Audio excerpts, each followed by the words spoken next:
For 31 days, I filmed a short video every day.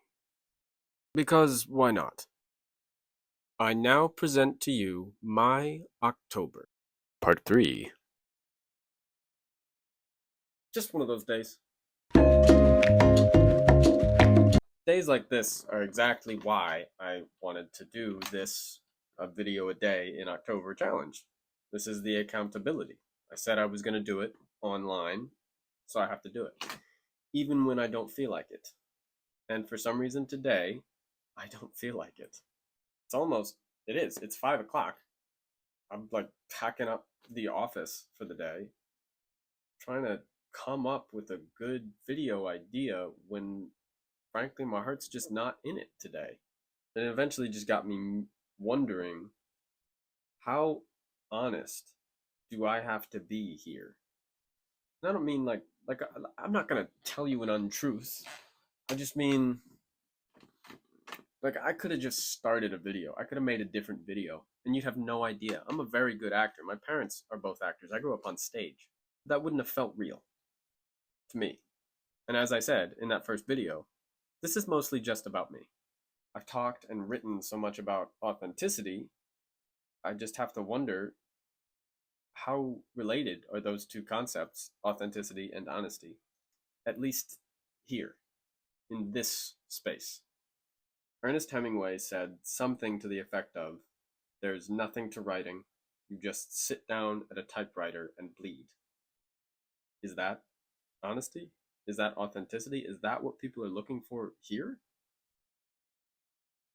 I don't know. Maybe. I have no idea. If you know, please share. If I had to take a swing at it, I think I'd argue that authenticity is inherently beneficial and that it is easy to see when someone is being honest to benefit themselves versus benefiting their audience. And there's crossover there. Those aren't mutually exclusive things. You can benefit everyone. But I think honesty can seem inauthentic.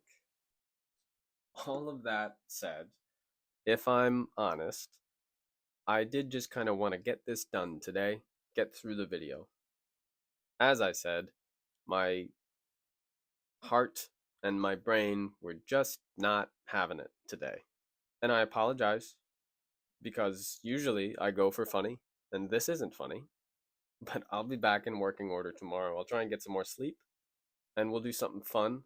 Maybe we'll go on a field trip. That's all I've got today. Just wanted to cut on the camera and bleed. I'll see you tomorrow.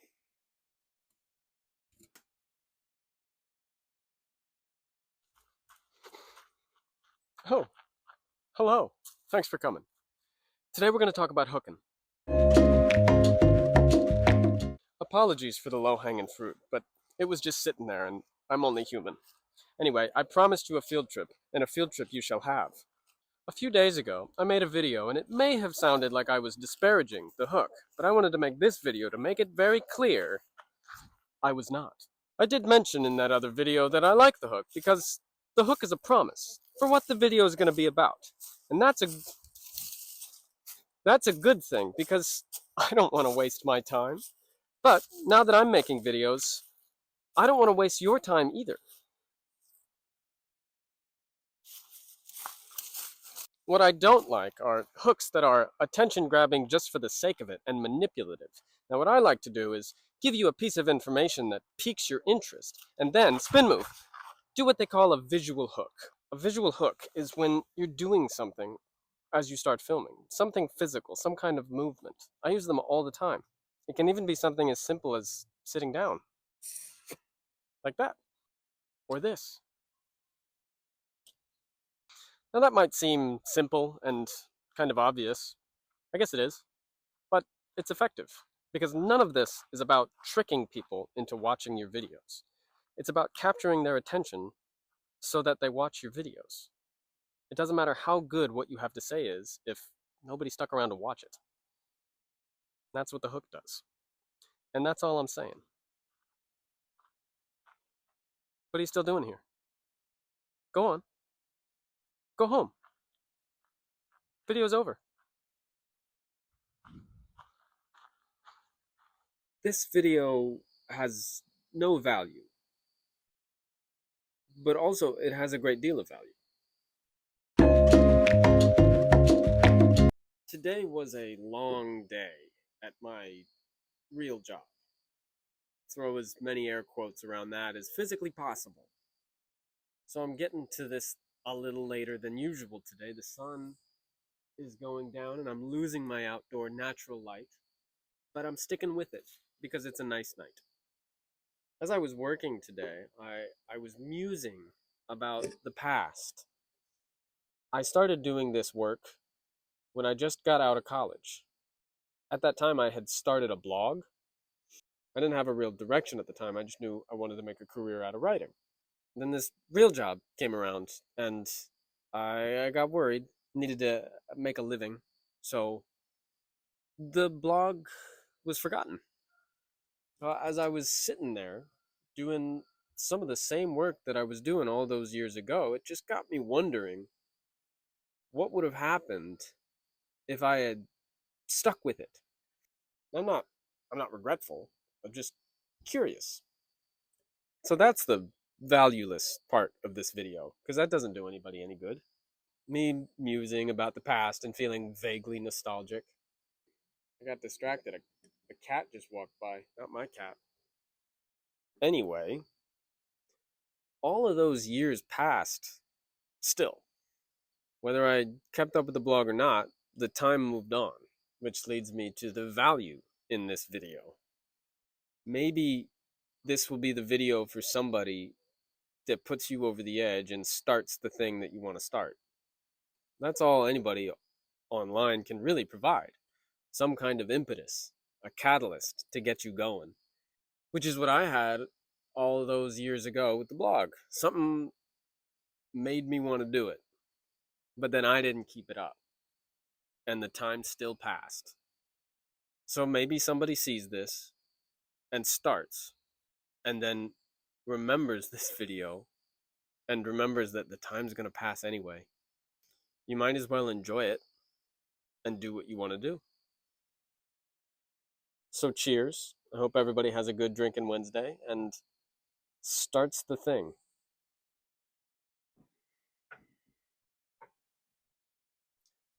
Today I must break a promise that I made to you.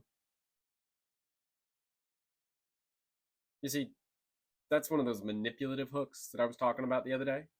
But I also did a visual hook. And I think that evens out. So I don't think it would be fair if anybody held that against me, because I, for one, believe in that very first daily video that I made, I said I would largely steer away from the brewery, etc. stuff, which I feel I've done. I know I've made references, but I realize in those references, I never made explanations. So when I use words like cabrunity, there might be people watching it who are going, what? And also, what? So I thought I would use one of these daily videos when I didn't know what else to talk about and talk about this stuff. I'm not going to go into great detail right in this moment because a lot of it's out there. But just so we're on the same page, the Cabrunity is the community of local craft breweries, restaurants, distilleries, wineries, and etc., I suppose, who put their customers and their practice at the top of the list. It's a beer pun, yes, but it's meant to include everything. I've written a lot about this and narrowed some of the ideas into a few core platitudes. For instance, brewery branding is more akin to personal branding than corporate branding. There's what I think is a pretty clear and understandable disconnect for a lot of these places because you can't actively see the results in a lot of cases. Because the main goal with a lot of things online is to simply be seen, to go viral. It's logically, if you sell something online, the more people who see it, the more likely you are to find the right people to buy it. With breweries, it isn't about going viral because it doesn't matter who sees your post if they're not going to go in, if they're not going to come buy beer. It's about community and audience and things like that, which is kind of hard to sell when there's not a direct correlation to revenue, which is fair. The main reason I started filming myself was that I figured a brewery would be more likely to trust a face and a customer. That is the purpose of the anti-copywriter, and that's what I mean when I say Cabrunity, to bridge the gap between breweries and the online space, to connect their communities. At the very least, this project has seen the invention of the Cabrunity. So there you have it. There's your broken promise. And there's day 24. Hey, do your part. Fuel the Cabrunity. Cheers. There are but three sentences that each of us needs to hear on occasion in regards to putting our faces and our wisdom on the old information highway. On occasions such as when we are experiencing a feeling that I believe scientists refer to as meh. In the beginning, like March, I was worried that no one would care to read anything that I wrote or watch anything that I made, so why even try? And in the months since then, I'll still have that feeling, and then I will remember these 3 sentences that will remind me that there is at least a chance that somebody might be interested. These 3 sentences are: everybody knows something, nobody knows everything, and somebody knows nothing. Meaning, no matter where you are on the ladder, somebody knows more than you and somebody knows less. In my case, the anti-copywriter, I'm not writing for people who know a great deal more than I do, obviously. In many cases, I will write or make videos about things that I just learned, even that very same day. Now, I say chance, not to say that there's only a chance that people will be interested. I can all but guarantee that somebody out there will be interested in what you have to say or what you have to teach. The trick is to find them. But now that's easier than ever. But you're never going to find them if you don't go looking for them. So, to recap and bring it home, everybody knows something about something, nobody knows everything about anything, and somebody knows nothing about something. We all fall into all of those categories at some point, because everybody starts somewhere. You learn from the folks who know more than you, and then use that knowledge to try and help the people who know less than you. And now I must away, for day 25 has come to a close. Warmest regards to you all. See you on the other side. Hello. I, for one, like it when the folks online, as the young people say, flex their success. Now, the caveat here is that the success has to be actual success, not fake lies. Of course, success means a variety of things, and I think that that is the interesting part about it. Because it doesn't just mean wealth, or fancy cars, or fancy houses, or fancy watches. It can mean those things, but it can also mean peace. It includes the widest range you can imagine, because you've got some videos of outrageous things with people partying in Dubai, and then simple videos of some guy in his room who just made his first sale. There's one gentleman that I see online occasionally who has defined his success as being able to pick up his kids from school every day. I think these kinds of videos with legitimate success, they are inherently inspirational. And at any level, too. Whether it's the fancy watches and fancy car or the first sale. It's just fun to see what people can do if you take it to mean that you can do it too. I haven't listed any accounts specifically in this video because of what I'm about to say. Sometimes you'll catch one of these videos of success and you know it's real, you know it is. But you watch these guys and some part of you has to be going, if this dude can do it. And I think I think the best ones know that. They're the ones who really appreciate that they're successful because of the work they did. You know, they're not any different than anybody else. They just worked harder. Those are the guys that have the most gratitude, and they're the ones who are paying it forward, so to speak. They're the ones who you could actually learn from. And sure, plenty of people out there are just going to post pictures of the shiny car so that you can see what they have. But the good ones, the smart ones, they're posting pictures of the shiny car so that we can see what we could have. And I think that's pretty cool. And that's my controversial take of the day or something. There exists an unsung skill that people on the web develop, and I wanted to sing its praises.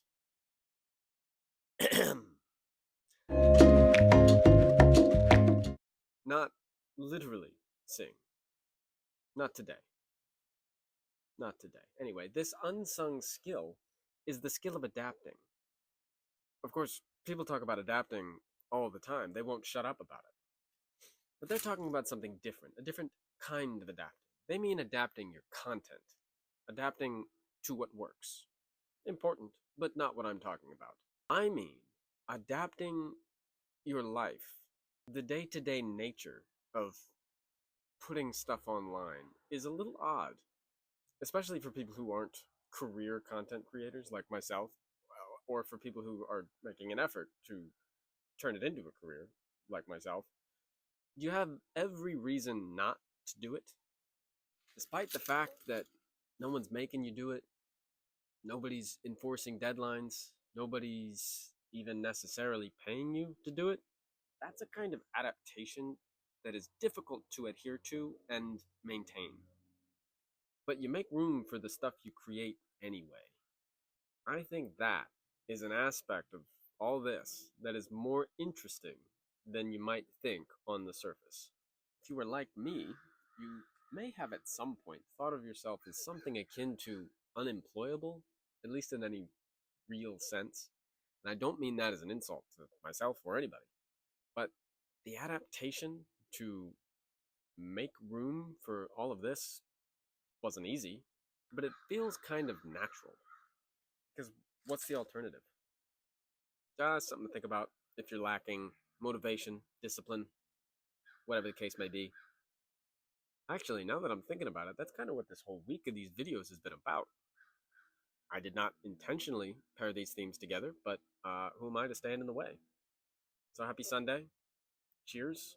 Looking forward to the late game beer. We've got a classic today. Good afternoon, good evening, and good night. I can't believe this is already the end of day 27. The month is already almost out. What am I going to do after this? I'll have to adapt. Numbers are weird. I post these daily videos on both the Instagram and the TikTok. On the Instagram, I get between 20 to 30 views for the most part. Nothing really more except for one that got over 100. I don't know why. On the TikTok, it's a different story. Just given the nature of the platform, I guess. When I first started on TikTok posting videos of my face, I was getting consistently over 600 views. Now I know that's not that many, but I was pretty happy with it because I was coming from getting, no views. After a while, a couple weeks into this month, I started getting down into the 200 view range. A step back, sure, but who cares? I'm just getting started, I was fine with it. Then, a few days ago, the video I share for that day gets, at least right now, is sitting at 99 views. That's low. But again, who cares? Every video since that, over 600 views. And I don't know why. Overall, I'm not really invested in the viewer count because I know it's a vanity metric. Of course, I prefer it when they get more videos because, again, it's a vanity metric. But I'm not losing sleep. I am, however, confusion because all of these fancy content creators who at least allegedly know what they're talking about, they all say, look at what worked, what performed best, and then do more of that. So I look at the videos that are getting slightly more views, trying to figure out why. But hey, guess what? They're the same. I'm not actively trying to go viral with any of this. That doesn't feel like it's within my wheelhouse. That's fine. I see my on TikTok, I see the 600 views and think, okay, that's the standard right now. I have to meet it or exceed it. I don't believe that I'm going to find anything in the TikTok or Instagram analytics page that's going to help me get more views because those are just numbers. And I don't believe in playing games for views, and I don't think you should have to either. What I do believe in is letting social media exist as near to reality as possible because this is reality. The more real this all looks and feels, the more likely people will be able to, A, on the front end, accept it and access it, and then B, on the back end of it, see the potential benefit. Because there's effectively, in a lot of cases, no ceiling. The people who are the most successful, truly successful on social media, not the people who got lucky once, but the people who have maintained success on social media. And as we know, success can be defined in approximately 8 billion different ways. But those people who are consistently successful here, they're the ones who were able to visualize the distance between social media and reality and then bridge the gap with their content in such a way that helped the rest of us also visualize it. I started this video confused about numbers, but now I think I'm just confused. Thanks. And this is all coming from just some guy, as I like to say. I'm no guru, obviously. These stupid videos are getting 600 views. You gotta keep it light. See you tomorrow. Today, I am thinking about Steve Jobs, Pablo Picasso, and thievery. After a quick Google search, after some deep research, there seems to be a bit of a debate as to the origins of the quote that I'm about to share with you. I decided I don't really care where it came from, and I'm going to share it as is. Good artists copy, great artists steal. Don't go throwing on your cat burglar uniforms yet. The quote does seem to be largely attributed to Steve Jobs, but in some cases he attributed it to Pablo Picasso. Either way, I am willing to bet that neither was actually advocating for theft. I am also not advocating that anybody go around stealing things. I can speak for neither Mr. Jobs nor Mr. Picasso, but if I had to guess, I would guess that they were talking about inspiration, taking something successful and making it your own, learning from the past masters. And that's the masters from the past, not the past masters, the Beatles compilation album. Although there's a lot to be learned there too. Apple is infamous for taking designs that already existed and forcing them into the Apple aesthetic and making something new. And that, of course, is the important part, the making it new, making it your own. Because by doing that, building upon something, you avoid being labeled a creative thief. Also, you'll likely avoid legal troubles. One example that springs to mind is these kind of inspirational guys that are online, and they all have such a different way of doing it. There's one guy who talks right to the camera, like as though addressing the camera. He's like, look who it is, stuff like that. There's one guy who stands at what looks like a deck and just talks out this way, and another guy who takes you on a walk with him. And these are just a few examples that I saw today. All three of these guys and heaps of others, they have content that is, in a sense, within the same genre. It's inspirational, it's motivational, it's feel-good stuff. But they each have such a distinct approach to that. So even if they all did a video that basically said the same thing, you'd have three vastly different videos. And no doubt, each of those guys was inspired by something that they saw and then built upon it and made it their own. All of that to say, most of us aren't pioneers. We're not going to shake the landscape of our worlds with what we make. Because at the core, content is all pretty similar. And that's not a bad thing, and it's not meant to put anybody off anything. It's just the way it is. But it shouldn't matter that what we make isn't going to shift anything. Because our individuality, our personality, our specificity gets to shine in how we make what we make. I do, just so we're clear, I want to reiterate, make it very clear that I'm not saying to go and steal anything. That's not what this is about. That's not what I'm saying. In fact, I'm saying don't steal things. Just wanted to make that clear so we're on the same page. We're on the same page. You get it. You're smart. You're smart. I'll see you tomorrow.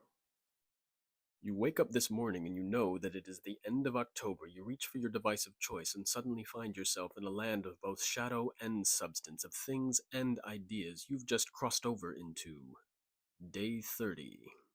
Boo! Recently, I rediscovered an essay, article, something I started writing a couple of years ago, never finished it. It was about what is wrong with modern horror. Now, I like horror movies. I like modern horror movies. I like the kind of slow burn, psychological, auteur nature that has come about in modern horror. But the good ones are few and far between. Funnily enough, one of the many things wrong with modern horror is kind of what I was talking about yesterday.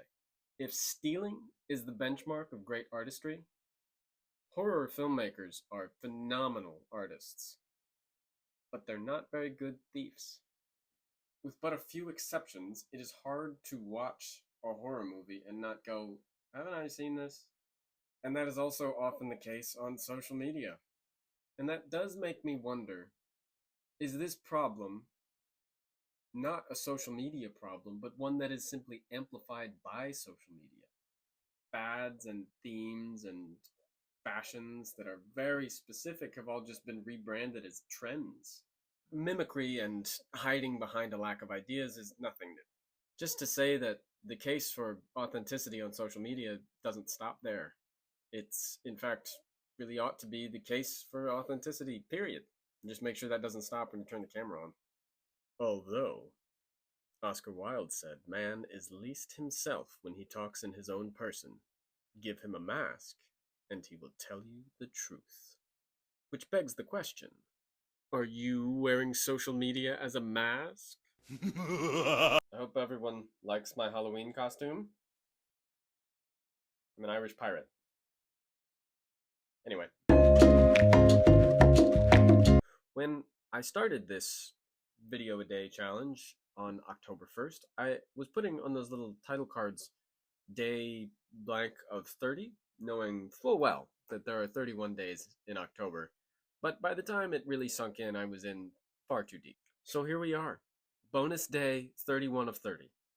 Initially, for this special edition of my daily videos, I had planned on talking about all the things I learned over the month, all of the interesting insights that I have picked up, the fascinating, super valuable things that I now know. But I decided not to, because that feels like something you do at the end of something. And although this is the end of this particular challenge, and the end of October, I've only just begun. Instead, I wanted to make 2 points about the end of October as we are on the subject. First, gentlemen, no shave November, Movember, what are the rules? I always try to do some version of it, but sometimes that's I already have a beard and I just still don't shave. But who knows, I might mess around and find myself clean shaven. Second, I wanted to make sure everyone knows that after today, it will be illegal to drink Oktoberfest. So polish them off tonight, folks. You've been warned. You know, I realize I should probably try to cram some value into this video, so just bear with me. Give me a second. Yeah, I wrote something down about it. Okay, I've got it. We live in a world where a single post online, a single video, can change a life. For better or worse, so be cautious. But that's pretty wild. A single post. Some people are going to post 5 videos and find that life-changing one. Others are going to post for 31 days straight and not. And that's okay. Sometimes consistency can feel like shouting into a void. It's much easier to be consistently inconsistent, but doing it, whatever your it is, will always be better than not. Call it dedication, call it commitment, patience, discipline, whatever. So I'll just leave you with that one probably most important thing I learned.